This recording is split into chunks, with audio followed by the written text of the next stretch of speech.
pada saat loading dan unloading saat memindahkan barang dan benda di mana karyawan mengambil paket pengiriman dari mobil atau sang pengirim sebagai berikut. Pertama, dalam memperhatikan aktivitas loading dan unloading di atau area gudang operasional. Yang kedua, tidak membersihkan area sekitar gudang operasional yang banyak patahan dari paket pengiriman. Yang ketiga, mengecek kembali apakah ada sisa pecahan barang yang terjadi. Dan yang keempat, memindahkan barang pengiriman untuk proses selanjutnya. Dan yang kelima, tidak membersihkan kompartemen. Yang kelima, bahaya bersifat cedera yang kemungkinan terjadinya kematian pada saat loading dan unloading atau memindahkan barang dan benda di mana petugas mengambil barang menggunakan tangan tanpa menggunakan alat pendukung. Anggota betul-betul dan tertipu barang yang terjatuh. Itu adalah ekstremis menjadi risiko tinggi adalah aktivitas loading dan unloading. Senjata bagasi terganggu, kaki terkena bagasi terganggu hingga tak muat. Jika kalau menerapkan kegiatan usahawan yang diterapkan yang ditetapkan di Pak Express adalah menggunakan pendekatan faktor analis yang bertujuan untuk mempermudah mencari akar suatu permasalahan yang terjadi dan segera melakukan tindakan perbaikan dan penerapan berdasarkan pola kesalahan. Potensi penekanan yang terjadi di perusahaan dapat diketahui dengan membangun pola kesalahan atau faktor analis, yaitu suatu analisis pola kesalahan secara umum sederhananya dapat diriwayatkan sebagai suatu teknik analis, di mana penerapan ini saya berharap karyawan tersebut bisa mengikuti apa yang ada di seperti di gambar tersebut, dan di mana untuk mengangkat barang diusahakan mereka mengetahui metodenya, cara-cara untuk mengangkat barang seperti apa agar tidak merugikan badan mereka sendiri. Anggapan contoh seperti ini, jika mereka mengangkat barang dengan tidak memakai teknik, otomatis tulang punggung belakang mereka nanti akan istilahnya sakit atau cedera. Seperti ini, kalau misalnya barang terlalu besar, usahakan 2 orang, jangan sendiri, untuk meminimalisir insiden yang terjadi. Seperti itu. Saran meningkatkan kinerja keselamatan dalam perusahaan untuk mengurangi perilaku tidak aman yang terjadi pada pekerja di rasa lebih baik dibandingkan dengan fokus terhadap angka kecelakaan. Karena kecelakaan merupakan hasil akibat dari rentetan perilaku tidak aman dan perusahaan hanya memperhatikan keamanan ketika kecelakaan meningkat. Sebaliknya, perilaku keamanan lebih proaktif yang cenderung mengidentifikasi setiap perilaku tidak aman yang muncul sehingga bisa langsung ditanggulangi atau langsung diatasi. Yang kedua, perlu adanya pengawasan dan pengarahan dari perusahaan tentang pentingnya penerapan mitigasi waktu bekerja. Mengingat faktor pekerja masih sebagai penyebab kecelakaan kerja yang terjadi di perusahaan tersebut, sehingga kecelakaan kerja dapat dihindari sekecil mungkin. Yang ketiga, untuk mendapatkan hasil optimal sebaiknya penelitian mengenai pentingnya produktivitas lebih ditanamkan lagi sampai ke tahap pekerjaan dan operator pekerjaan ini. Dijelaskan dengan sederhana lalu mengambil contoh langsung pada pekerja yang dihadapi sehari-hari. Jika terjadi kecelakaan kerja dapat pada perusahaan, maka tingkat produktivitasnya menurun. Produktivitas dapat optimal jika perusahaan mampu menurunkan tingkat kecelakaan kerja menjadi 0%. Yang keempat adalah pekerja hendaknya selalu tanamkan ke dalam diri masing-masing bahwa keselamatan adalah prioritas utama mereka sendiri. Ini adalah contohnya lampiran-lampiran yang bukti yang saya dapat di lapangan, yaitu di mana kondisi saat mereka bekerja, di mana yang paling pertama adalah overload, terlalu penuh, di mana handphone tidak cukup tapi mereka memaksakan sehingga mereka hanya menopang dari sisi satu. Sedangkan kalau di sisi lain tidak ada penopangnya, itu kemungkinan barang dari pengiriman tersebut kemungkinan jatuh dan kemungkinan rusak dan kemungkinan juga menimpa dari petugas operasional tersebut. Oke, ya.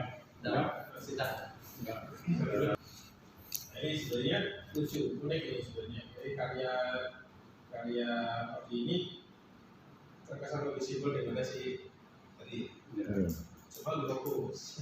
Lebih fokus. Iya, karena satu titik karena dia masih baru. Jadi yang saya tadi yang kalau nanti ada diajak diskusi sama teman-teman ada tadi ya, punya saya lebih lebih jelas yang mau dituju itu apa. Iya. Jadi intinya yang memang kita cari risiko itu ada ini kan yang cari green, jadi kayak bukan cuma kurangnya ada juga. Kurangnya kurang rapi. Iya Pak. Kurang rapi. Jadi ini untuk teknis ngeprint ya Mas, nanti anda ini simpan dirapikan semua dulu ya. Misalnya apa huruf ya, huruf itu kan nggak boleh bermacam-macam ya, pokoknya kan taruhlah Times Roman semua, sama taruh masuk. Terus bentuknya besar kecilnya itu kan cuma paling yang standar itu 12 untuk isi. Kalau untuk subbab itu 12 tapi bold gitu kan. Terus kalau untuk judul ya 14 bold. Udah, jadi macamnya cuma kalau pusat kecilnya banyak, makanya orangnya banyak. Kalau harus berkreasi, tapi berkreasi yang menurut kamu tidak standar. Sama biar tidak terlalu banyak kertas. Ya ini ada juga yang Sampai pertama kamu ngajin saya. ada yang kali beli. Iya Mas. Soalnya biar nggak terlalu banyak begini kertas. Jadi komen saya sih untuk anda sebaiknya yang bagus ya, cuma tidak kakinya yang jadi komen saya di mana. Iya. Yang kakinya itu yang bikin jelek. Ya, yang lain sudah oke sih. Ada lebih abstrak. Saya kira seminimal ini sudah lumayan. Dan mau produksi lagi boleh, tapi ini udah memenuhi syarat. Jadi bagus ya. Ya lumayan lah. Terus Saka hampir ya. Kalau sekarang itu ada kesulitan, ada Indonesia Regulation itu sama OSAS itu kan buku ya. Iya. Aduan dan apa itu kan nggak apa namanya produksinya kan tidak diekspor.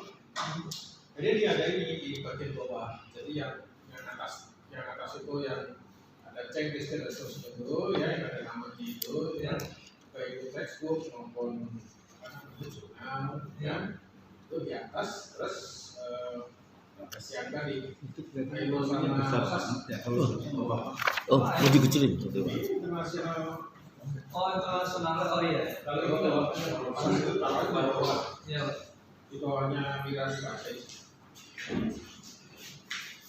Oke, terus tadi berkaitan dengan kerapihan yang ada, kalau itu pakai rapat kiri rapat kanan ya. Jadi yang harus kalau lupa yang kanannya nggak rapat kanan, jadi apa namanya kita kan putus ya di. Dan terus margin atas 4 kiri 4 kanan 3 bawah 3 itu berlaku umum ya. Termasuk banyak yang kebanyakan di atas. Iya, malah ini begitu.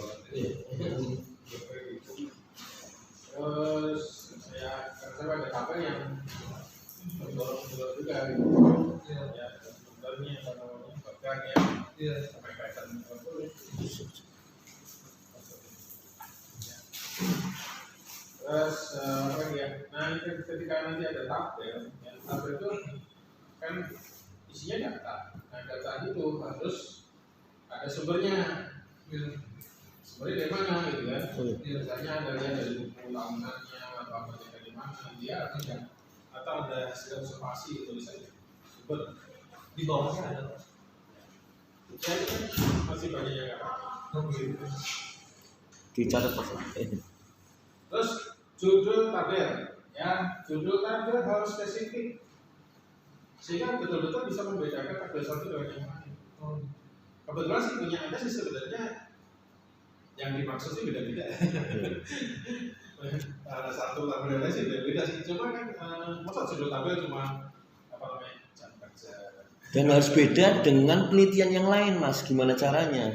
Berarti paling enggak sebagian dari kasus itu dimasukkan di judul tabel itu. Ini misalnya K3 di bawah untuk apa nih? Ini lebih kemana ini apa sistemnya? Ke bongkar pasangnya, bongkar muat atau apa? Nah makanya di bongkar muat ini. Jadi ada tambahannya. Ya, enggak normatif semua. Kalau itu namanya normatif. Iya, jadi harus ada yang unik ya. Normatif plus unik ya. Jadi enggak normatif semua. Jadi misalnya tabel 417 jadwal waktu kerja. Nah, kerja apa? PT apa? Sebutin aja. Kan ini kan. Tapi kamu sih jadwal waktu kerja. Jadwal waktu kerja. Ya, mungkin cari yang baku lah. Tepatnya apa? Jam kerja. Ya.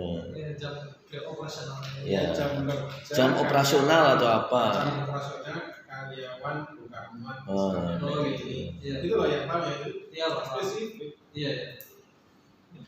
Itu untuk semua tabel sama gambar, Mas. Iya. Nah, itu sebenarnya apa? Sebenarnya misalnya itu kebijakan perusahaan misalnya tulis ini misalnya dari buku panduannya, buku kontrak kerjanya, apa itu lah. Sumbernya apa ya? Sampai ada sumbernya. Iya. Jadi kalau konsekuensinya kalau kita menulis penelitian ilmiah itu harus ada kalau dikejar gitu ya ada sumbernya. Apapun itu lah, gitu, yang bisa dipertanggungjawabkan. Misalnya jam kerja ini itu dasarnya misalnya dari pemerintah boleh nggak mas ya? Memang misalnya tidak boleh membunuh misalnya, tidak boleh kerja malam, ya, wanita misalnya. Itu kan dasarnya bukan perusahaan, dan perusahaan itu ngikut ke apa namanya peraturan daerah misalnya. Ini kan jam kerja mall lah ya, jam kerja mall misalnya, jam operasional mall. Di Depok itu cuma sampai 9:30. Ya mau ke mana? Mall apapun, merek apapun, 9:30 masih tutup, kira-kira gitu ya. Iya. Tapi kalau ini kan batasnya sendiri kan. Iya. Jam kerja kan batasnya sendiri. Pertanyaannya kenapa nggak ada 24 jam? Kenapa ada 24 jam? Karena Oh, apa itu namanya? jawabannya. Di Grab Cepat Express itu dia masih istilahnya apa ya, bahasa kasar itu dia masih nebeng sama perusahaan KI karena dia sebagai jasa titipan aja lah, misalnya sebagai perantara lah istilahnya. Kayak maklar aja di mana? Bukan maklar apa gimana? Apa ya, kalau saya lebih suka nyebutnya sebagai perantara Perantara. karena misalnya orang mau ngirim barang ke Grab, ngirim motor via kargo kereta api biar lebih murah. Jadi itulah apa itu namanya ekspedisi itu sebagai perantara itu kan kalau misalkan KAI soalnya nggak buka jasa buat pengiriman itu, mungkin bukan, cuma jarang itu lebih banyak tuh sebagai perantara lain kayak modelan perusahaan yang udah besar itu sekarang SAP gitu kan, SAP yang di sini itu Jadi kayak feedernya aja itu gimana? iya Kayak feedernya. Misalnya apa ya, PHP itu semua Pak, darat laut udara gitu. Gitu juga ya. iya benar. Udara itu mereknya macam-macam ya, tapi banyak yang nanti penerbangannya tuh gedungnya yang punya pesawat ribuan gitu ya. Tapi akhirnya banyak kayak relate ada RKL gitu ya. Si motor kapal laut gitu ya. Jadi itu adalah apa? Nah, sekarang pertanyaan tadi, kapan ada 24 jam? Jawabannya ada karena Mengikuti apa itu namanya dari KAI tersebut dan sekarang tidak ada kedatangan malam hari. karena saat pengiriman dia dilakukan malam Pak. Malam. Pengirimannya yang malam, Ya, tapi malam masuknya 10 malam ya. Iya, malam. Jadi setelah jam 6 itu tuh sudah close, biasa sudah close karena sudah gerbong itu sudah ditutup untuk keberangkatan ke kota-kota tujuan misalnya kayak Semarang, sore. Ya. Sore tutup. 6 sore, ya 6 sore lebih dikit itu biasanya tutup ya, sudah closing kan karena ya itu untuk kegiatannya agar dia berangkat ke sana dan sudah siap ya sudah siap dan buat menunggu kereta selanjutnya gitu untuk proses Nah, selanjutnya. kalau kedatangan, Ya, kalau kedatangan kedatangan ini kan keberangkatan, Iya. kedatangan. Ada nggak yang datang jam 4 pagi itu dibiarin juga? kalau kedatangan biasanya dia pagi atau kan biasanya kan dari misalnya dari Semarang dia sudah ngirim barang tersebut, habis itu dia balik lagi ke Jakarta buat biasanya dari sana tuh biasanya tuh ada lagi apa itu namanya apa ya modelnya itu seperti misalnya di sana tuh sudah ada pengiriman, habis itu paginya tuh dari sana tuh nanti mereka masukin barang lagi gitu buat yang dikirim ke Jakarta, tapi rata-rata itu sedikit itu di kantor yang cabang lain biasanya karena saya tanyakan nih, ya kan ada aja kan kereta yang datang sebelum jam 8 pagi di sini kan ada kan? ada Ya. ya. Langsung dibuka. Oh itu Bukannya nunggu jam 8. tunggu aja 8 nunggu operasional dari ekspedisi tersebut. Misalnya kayak Cepat Express bisa buka jam 8, Tapi dia masih selesai ya? Masih selesai ya? Hah? Jadi dia pekerjaan bisa selesai kan? Bisa selesai. Jam 8 mulai. Iya bisa. Soalnya kalau pekerjaannya nggak selesai kan harus mulai pagi gitu. Iya. Ya itu ya, kenapa kalau kita perlu 24 jam ada yang nggak perlu nah gitu. Saya tanya kenapa nggak? Gitu kan? Kan kerjanya tidak perlu kerja malam masih urusan juga lagi kan gitu ya. Iya. Ada si bahaya di equipment ya kan mungkin perlu perlahanan tambahan. Iya. Apalagi sampai ini masih perusahaan baru gitu kan dia baru merintis gitu juga. Nah Nah, soal ada di sini sebenarnya ada juga sih untuk peralatan lama ya. Peralatan lama sih relatif ya mas. Ya. Istilah peralatan lama itu lama tapi gunanya itu misalnya kayak busi-busi yang apa betul-betul kayak troli itu sudah sebenarnya asal diperbaiki, dirawat masih bisa dipakai terus. Memang betul Pak, tapi apa ya, sekilas saya melihat di lapangan itu untuk saat ini tuh biasanya kayak gitu jarang Pak. Biasanya nunggu rusak dulu, daripada insiden baru diperbaiki. Itu kan sudah hal lumrah gitu biasanya. Ya tapi maksudnya sebenarnya yang ada masalah kan sebenarnya ke perawatan, bukan penggantian gitu. Iya. Perawatan. Sarannya ke perawatan. Salahnya itu bukan penggantian. Kalau penggantian itu kan kalau misalnya yang mesin yang teknologinya ketinggalan, nah itu ganti ya bos ya. Iya. Yang sudah berhemat energi, yang sudah mencemari lingkungan, itu Iya. harus ganti. Efisien. Tapi kalau ada kan barusan ya kan, jangan gitu lah kita ke mall ya bos ya. Itu kalau kita troli, rodanya mereka Oh iya. ya kan Anda kan masih dilihat terjadi. Eskalator aja masih kadang bunyi kok. Lalu lebih baik kan nanti saran Anda supaya lebih mengangkat ada mungkin ada semacam divisi atau bagian yang apa istilahnya yang menentukan bahwa itu dirawat atau enggak. Oh, iya. Atau mungkin punya divisi itu sebagai perawatan bisa. Jadi bisa punya troli 10, jangan saja dirawat, dicek lagi, ganti laharnya. Kan kita lihat rodanya kan waktunya gede. Ya jangan lah, apa namanya? Kritikan secara umum yang mungkin ya walaupun ada yang sulit tapi usul yang lebih bisa diterima gitu kan. Ada lagi sih sebenarnya ini untuk pemerintah kecelakaan itu sebenarnya pengawasan. Ada nggak orang yang ditugaskan hanya ngawasi, tidak ngangkut? Kalau pengawasan biasanya itu dari apa itu namanya sebelum itu ada manajer operasional itu, tapi dia tidak bisa sepenuhnya karena kembali lagi karena itu perusahaan masih baru dan misalnya anggaplah overload ya, jadi dia harus membantu juga, jadi dia kadang tidak bisa untuk memantau, jadi kemungkinan tuh yang seperti tadi bapak lihat contoh itu kan suka overload dia perlu itu dan seperti itu, jadi Kurang apa? iya, jadi mau nggak mau dia harus Yang operasional itu kurang boleh pengawas ya. iya itu Pak. Jadi Oke ya mungkin itu lah bertahap ya sesuai dengan kelasnya. Ya sarannya ya kalau menggunakan peralatan yang mana.